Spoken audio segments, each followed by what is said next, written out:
Come out of the world, oh my people, seek the truth, avoid the evil, learn Yahweh's ways. Hello everybody, it's Paul Neeson with Torah Life Ministries, and it's time for this week's Torah teaching. And this week we're up to the fourth reading already, and it's actually Genesis 18:1 to 22:24. And here at Torah Life Ministries we love to teach about health, modesty, relationships, but more important than anything else, obedience to our wonderful Creator. And this week, in this week's reading, we see the first time in all of the scriptures of the whole cycle, the first time it's mentioned in the scriptures about following the way of our Creator. And we're going to be reading that. And if you have any comments or questions, just post them below the video. And thank you for joining us. And remember, each week we go through all the Torah readings throughout the whole yearly cycle, plus do many other videos. And you can find all that at healthwatchman.com. Just go under About section and then go to Torah Life Ministries, or just go right to Bible videos and you'll get to see them. Well, this week we start off with talking all about Abram, as we know as Abraham. And we look everything that's happening to Abraham when his children were born and so on. And this week we see at the beginning here in 18:2, it says, Abraham raised his eyes and looked, and there in front of him stood three men. And three men were standing in front of him, and on seeing them, he knew right away who they were. First thing he did was he ran to them and he prostrated himself, so he knew that these were holy men. And then he runs to his wife and he says to bring them a piece of bread and to make them a food. And he tells them to get their best calf. He tells his servant, he gets some milk, and they prepared them for these three men. Now, I teach about food here on Torah Life Ministries, and a lot of people have a lot of questions, and this was one of the first questions here when we look at meat in the Bible. I'm a person that doesn't consume meat myself personally. I just don't like the way it tastes. But when people say that man's not supposed to eat meat, I say right here, if man wasn't supposed to eat meat, these three men certainly wouldn't have eaten the meat that Abraham prepared for them. So that's a great example that it's not the type of food we're eating as much as has the food been blessed as clean, good food by our wonderful Creator. And the calf that Abraham had here obviously was a kosher animal, and he prepared it in a kosher way, meaning the animal was killed in a kosher way. And the men ate it with no problem. I'm sure if anything was done to disobey our Creator, if anybody, these men would have been the first to remind Abraham. How do I know that? Because that's why they were sent. They were sent to see if the outcry was so bad or as bad as it seemed. They went to go and experiment. They were on their way to Sodom and Gomorrah, but before they went there, they paid a visit to Abraham to see what was up with him. And I'm sure just like they went to Sodom and Gomorrah to see if everything as it appeared was real, they were going to Abraham for the same reason. And Abraham wasn't living a life in abomination like the people in Sodom and Gomorrah. He was living a very righteous life. But I believe Yahweh sent these people to go check it out and just to see it and for themselves. And they did, and they saw Abraham's hospitality and his heart, his righteousness, and it was blessed. It was blessed. As we see here, we're going to see what Abraham did that really impressed them the most. So as we look at it, we look at what they gave these three men, and it says they gave him meat of the calf and the curds and the milk. So in a Jewish tradition, there's a saying about not eating milk and meat together. Well, certainly this was happening here. Now, Abraham wasn't Jewish, but why is there such a Jewish tradition today? As a matter of fact, besides the Sabbath, probably the most upheld law today of the Orthodox community is not to eat meat and milk together. But right here, we see them giving meat and milk together. What's up with that? Well, this meat and milk together thing came from a tradition. It was a pagan tradition where the pagan cultures, they actually killed animals and cooked them in the blood of their mother, and then they used to sprinkle the ashes over the field, and they thought that would bring them a good harvest the following year. So because of that, the Jewish people of that time didn't cook an animal with milk together. And because of that tradition today, they still don't. But it came from a tradition. There's nothing wrong biblically with cooking meat and milk together.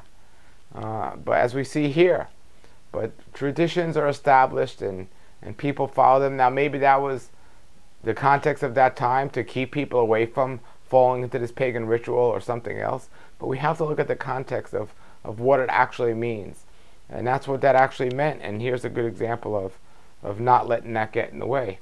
But what we see here, and the thing I really want to discuss this week is, it's found in Genesis 18:19. In Genesis 18:19 it says, "For I have made myself known to him so that he will give orders to his children and to his household after him to keep the way of Adonai and to do what is right and just.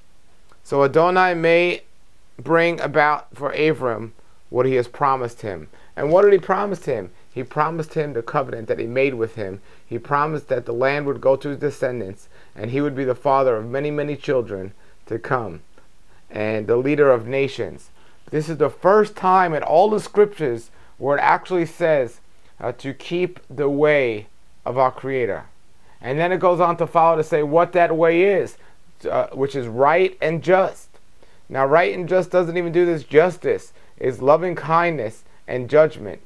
That's the way of our Creator, and that's what he was the first to do, to keep the way. And this is the first place that's mentioned in all the scriptures, and I found that very interesting. Now, right after that, we see, so Abram is the first one here where it says the children in his household will keep after him. He will teach them to keep the way. To keep the way. So, yeah, a wonderful Creator promises him many children, and he blesses him and says he will do it because Abram promises that he will teach his children to keep their ways. But in the next sentence, in Genesis 18:20, it talks about Sodom and Gomorrah and how they're not keeping the ways, so much so how they're creating the biggest abomination somebody could possibly commit in all of the scriptures here, where it says the outcry against Sodom and Gomorrah is so great and their sin is so serious. And what was that sin? Pretty much fornication and homosexuality. And when you look at today's times, what's happening, just like Yeshua says, the time will be then as it is now, or now as it was then, when I return, and the end is upon us. The abomination is so serious today because the most common abomination that's out there today is the sin of Sodom and Gomorrah, the fornication and the homosexuality. And you got the Christians out there today, oh, they'll say something about the homosexuality, they'll talk against the same-sex marriages, but what about the fornication? They don't say anything about that. They're committing that as much as the world. Fornication is just as much as an abomination to our wonderful Creator as homosexuality. And they're both massive sins. And the outcry against this nation, against our times right now, is just as bad. And we know what happened and what was the end to them. It even goes on to say that the outcry was so bad that our wonderful Creator went and sent these angels to go and destroy it. To go and destroy it. And that's exactly what they did. You know, we live in a time today where we have more disease, more suffering than ever before. You know, he says he will not destroy us with a flood again. But it doesn't say he won't destroy us. The seed has been mingled so much today with what people are doing and what he calls an abomination that people are making excuses to do. And this is believers as well. And then people wonder why so many believers get cancer and other diseases. You know, he chooses the way that we're destroyed. Or at least he lets it happen. It's because of our own actions that we create this to happen. You know, there's a result for everything we do. There's a result and a cause for everything. And the cause is for not following all his ways and not teaching our children to do so, because how could we teach them if we're not following them? Hosea 4:6 says, "My people have been destroyed for lack of knowledge. Because they have rejected knowledge, I reject you from being priests for me." You can only reject something that was given to you. Then it goes on to say, because you have forgotten the words. You can only forget something you once knew. This is a serious crime against us, and this is why we are being destroyed with sickness and disease. If you care about the health of yourself, your family, your friends, and your loved ones, and all believers alike, and all people alike, you must teach them the way of our Creator. That's it. There's no food, just like they say there's no works that can save you, there's no food that can heal you. It's following the way of our Creator, and He tells us the foods to avoid and the foods to eat. And when we eat the foods He tells us to eat, and we live completely in the way He tells us to live, that's how we avoid destruction. That's how we avoid disease. And you can't pick and choose, folks. It's not about doing one and not doing the other. And that's what people are choosing today. And this is a problem. It says in the scriptures that Abraham was called the first prophet. It says this right here in 27. Therefore return the man's wife to him now. He is a prophet, and he will pray for you. He was the first prophet mentioned in the scriptures. And he said over and over again, I will teach my children, and I personally will keep the way of Adonai. He is the example we need to take. He is the example because His way, as it says, will be just. His way will be righteous.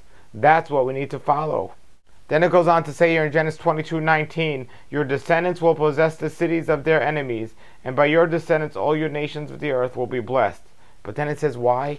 Because you obeyed my order. Keep my ways, teach them to your children, and obey them. You can only obey them, folks, if you know them. You can only know them if you study them, and you actually act them out physically. That's how you remember them. And you don't reject what's given to you. These are the important foundations that are found in Scripture. Whether you're looking at it from a health standpoint or any standpoint. You know, you could read books and you could study books and study the Scriptures all you want. You can have your own conclusions of what you think something says. But we must understand, He's given us a way to live.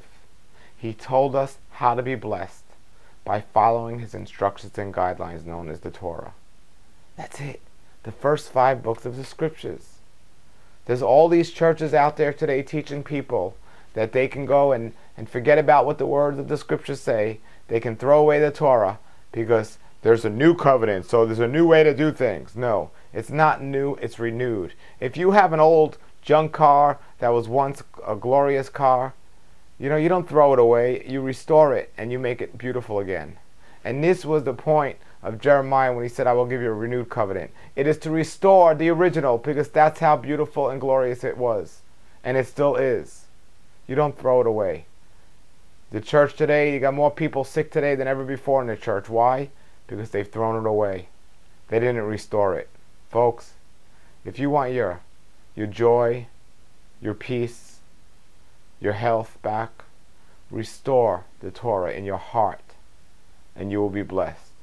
Each week we're going to look at these Torah portions and we're going to remind you, we're going to show you that Yeshua was the living Torah and how He showed the people that this is the essence of our blessings, is to keep the guidelines and instructions of our Creator. I pray that you come along with me and each week you watch these Torah portions and you put your questions and comments below these videos, and together we can learn how best to restore His holy word and put it on our hearts so we can know best how to follow the words of our wonderful Creator.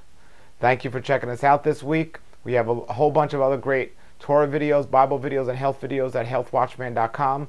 Until then, everybody, have a great Shabbat and Shalom Shalom. Come out of the world, oh my people, seek the truth, avoid the evil, learn